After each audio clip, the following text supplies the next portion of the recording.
What works in Game Week 1 rarely works in Game Week 35. The best FPL managers don't run one fixed strategy all season. They adapt as new information becomes available.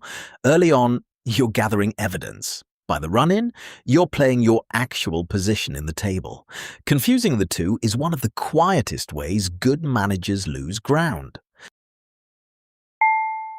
The data backs this up more clearly than you'd expect.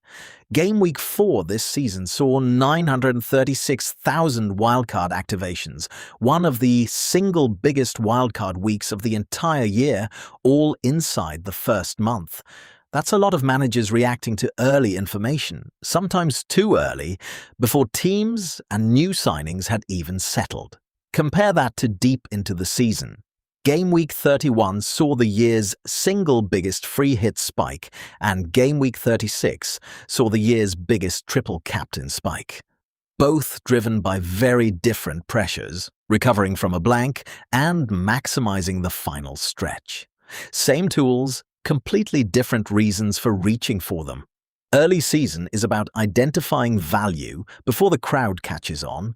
Take Van Hecke, a Brighton defender at just £4.7 million, who finished the season with 148 points, a 31.5 points per million return at only 10.7% ownership. That's exactly the profile worth spotting in the opening weeks. A budget player quietly delivering value most of the game hasn't caught on to yet. Late season works completely differently. That's when rank-chasing differentials matter.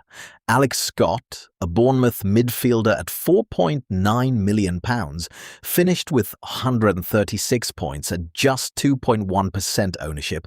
Barely over 100,000 managers held him all season. That's the kind of pick that actually closes a gap, not one that matches what your rivals already own.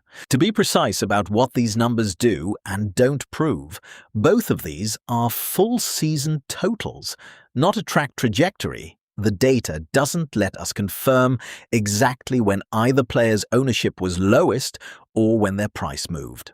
What we can say honestly is this: their season-long value profile is exactly the kind of signal worth hunting for early, and exactly the kind of low ownership contributor worth targeting late, whenever you spot it during the year. The classic mistake is running the same strategy from Game Week 1 straight through to Game Week 38. Holding an underperforming player too long because of pre-season hype. Burning a chip early with no real plan behind it. And, maybe the most avoidable one, taking unnecessary risks when you're already leading your mini-league, when protecting the position you've built matters more than chasing one more big week.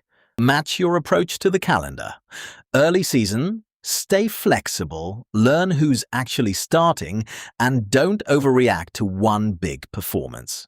Mid-season, lean on fixtures, minutes, and whatever real data you have, and start planning around blanks and doubles.